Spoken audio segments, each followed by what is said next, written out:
Bonjour tout le monde, j'espère que vous allez bien. On se retrouve aujourd'hui dans une nouvelle aventure, mais du côté de Universal Orlando. Et oui, je suis dans le parc Universal Studios Florida, donc un des deux parcs thématiques principaux. Universal est surtout reconnu pour ses attractions à plus grande sensation. Ce sont vraiment des incontournables, des attractions à ne pas manquer lors de votre visite. Alors aujourd'hui, on va rentrer dans notre personnage d'acteur parce que je vais vous montrer les attractions absolument à ne pas manquer à Universal Studios Florida.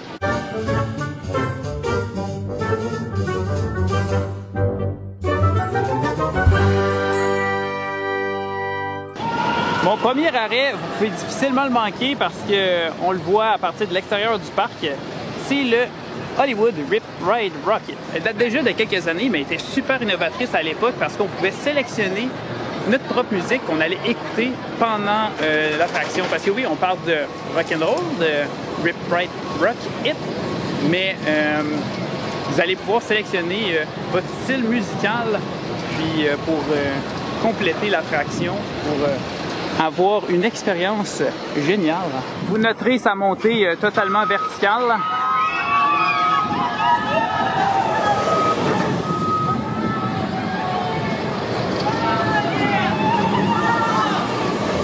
À chaque fois que je la fais, celle-là, quand je suis rendu au sommet, je me dis dans quoi je me suis embarqué? Pourquoi je fais ça? Mais finalement, c'est tout le temps bien le fun. Ça donne des bonnes sensations, c'est un bon thrill. Que vous soyez fan de Transformers ou non, l'attraction qu'on retrouve dans le parc là est vraiment fantastique. On se retrouve à bord d'un véhicule, on va se promener au travers différentes scènes d'action. Il y a vraiment beaucoup de choses qui se passent. La faire une fois, ça ne sera pas assez pour saisir tout ce qui se passe parce qu'il y a de l'action. On connaît Transformers, c'est des films d'action avec toutes sortes d'effets spéciaux, d'effets visuels. Vous allez retrouver tout ça ici, mais vous prenez part à cette histoire-là, vous prenez part à des combats ultimes. Puis en plus, c'est en 3D, fait que ça rajoute une autre dimension. C'est pas juste un écran. T'sais, oui, c'est beaucoup d'écran, mais on a au moins une belle expérience assez complète. Il y a une chose à savoir par contre, c'est que du côté d'Universal, on peut difficilement filmer dans la plupart des attractions. Ce que je peux vous montrer, je vais vous le montrer, mais des fois, par raison de sécurité, on peut pas amener que ce soit des téléphones, des appareils photo, des caméras, peu importe.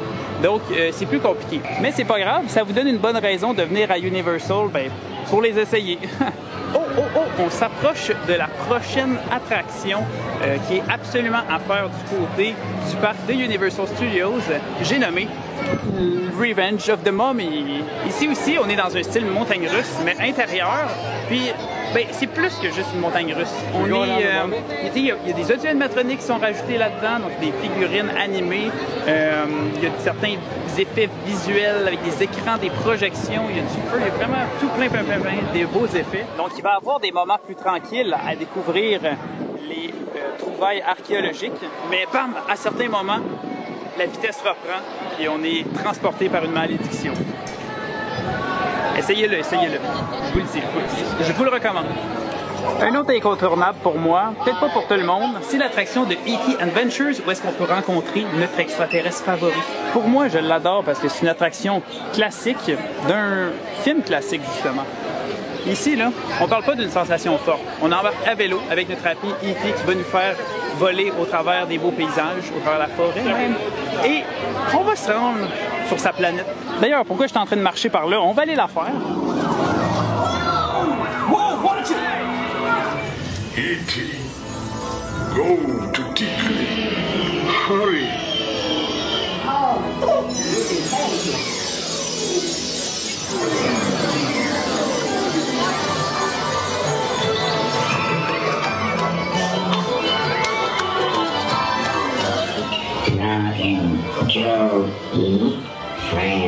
Ah, moi, je l'adore tout le temps. Puis l'odeur dans cette attraction-là, ça sent le vécu, ça sent que c'est une attraction avec de l'histoire. Je pense que c'est... j'espère pas me tromper en disant que c'est la seule attraction originale qui demeure dans ce parc. Parce que toutes les attractions d'origine, ils ont fermé. Ouais? Fait que, juste pour cette raison-là, c'est un incontournable selon moi, E.T. Adventures. Est-ce que vous reconnaissez ça, cette locomotive-là? J'espère que oui, ça aussi c'est un classique, là. Je vais vous donner un autre indice. Une DeLorean ici. Ben oui, c'est des props de Back to the Future ou Retour vers le futur en version francophone. Ben oui. Bon, c'est sûr, c'est pas une attraction. Jadis, on avait une attraction de Retour vers le futur, mais elle a été troquée. Et ben maintenant, au moins, on a quelques reliques de ce film, ben, de cette trilogie légendaire qui est Retour vers le futur. Donc, on va dire que c'est l'attraction, avec des guillemets, bonus, incontournable, c'est de venir admirer la DeLorean. Oups, je pense qu'on a changé d'environnement. Là, on n'est plus à la même place.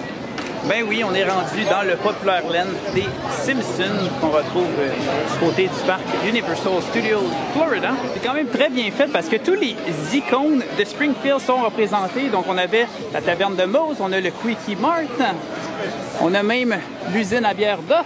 J'ai même quelqu'un qui a rejoint mon club aujourd'hui. Les deux, on porte fièrement nos lunettes. C'est rendu au bout du land que vous allez retrouver mon autre incontournable, j'ai nommé The Simpsons The Rise. C'est un simulateur qui nous amène dans une aventure totalement folle des Simpsons. Imaginez n'importe quel épisode des Simpsons, il y a tout le temps des affaires flyées qui se passent là-dedans. Ben, l'attraction, c'est vraiment à l'effigie de la série. Fait que ouais, vous allez vraiment rentrer dans le plus grand Crossland du monde. Ma dernière attraction, absolument ne pas manquer du côté du parc Universal Studios Florida, c'est du côté de Londres qu'on va la retrouver. Donc, on reconnaît la gare, le King's Cross. On a même le métro ici. On avait même une cabine téléphonique typique de Londres. Par contre, tiens, pourquoi est-ce qu'on n'irait pas traverser ce mur-là? Il y a un mur de briques, on peut passer au travers. C'est pas moi qui est fou, là. Un mur de briques, c'est fait pour ça, rentrer dedans. Vous me remercierez d'avoir des mauvais réflexes pour de rentrer dans les murs parce que je pense que j'ai découvert un monde magique. Là, c'est un petit peu de la triche parce que cette section-là complète du parc est un incontournable absolument à voir.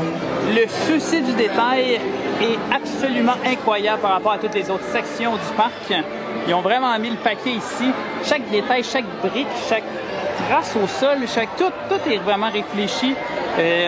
Si vous prenez le temps, ne serait-ce que d'analyser l'endroit pendant quelques minutes, vous avez même besoin juste de quelques secondes, vous allez voir à quel point c'est exceptionnel. Mais l'attraction dont je vais vous parler, elle se retrouve juste ici derrière moi. C'est Harry Potter and the Escape from Gringotts. Et permettez-moi de vous dire que vous allez vous sentir transporté dans le film, tout simplement. Ne serait-ce que dans la file d'attente où est-ce que vous allez vous retrouver dans la banque de Gringotts, mais exactement dans la même scène qu'on retrouve dans le film. Puis après ça, si vous avez vu les films, vous connaissez l'univers, vous connaissez les personnages.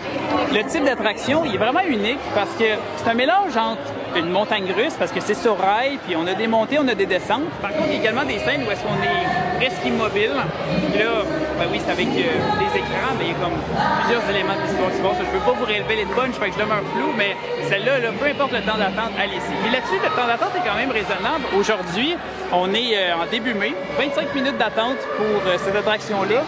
Quand je l'avais faite en juillet dernier, on parlait de 45-50 minutes d'attente, donc c'est quand même bien.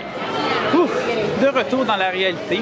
Le seul côté négatif, c'est que c'est tellement populaire cet endroit-là que il y a tout le temps plein de monde. C'est dur à circuler. Puis là, moi qui veux vous faire une vidéo, vous montrer ça, je suis même pas capable, mais il y a tellement de monde. Mais c'est pas grave. Ça prouve son succès, tout simplement. Fait que, allez la visiter. Mais si on veut rester dans la thématique d'Harry Potter, une autre attraction qui vaut vraiment la peine, c'est le Hogwarts Express. OK, on a la gare que je montrais tantôt, le King's Cross.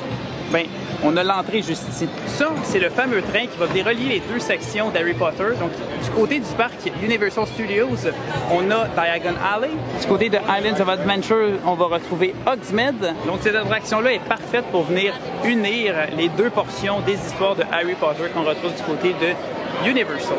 Rappelez-vous-en parce que dans ma prochaine vidéo sur Universal, on va parler des attractions incontournables absolument à ne pas manquer du côté du parc Universal's Islands of Adventure. Alors vous allez voir l'autre extrémité, l'autre gare de ce réseau ferroviaire.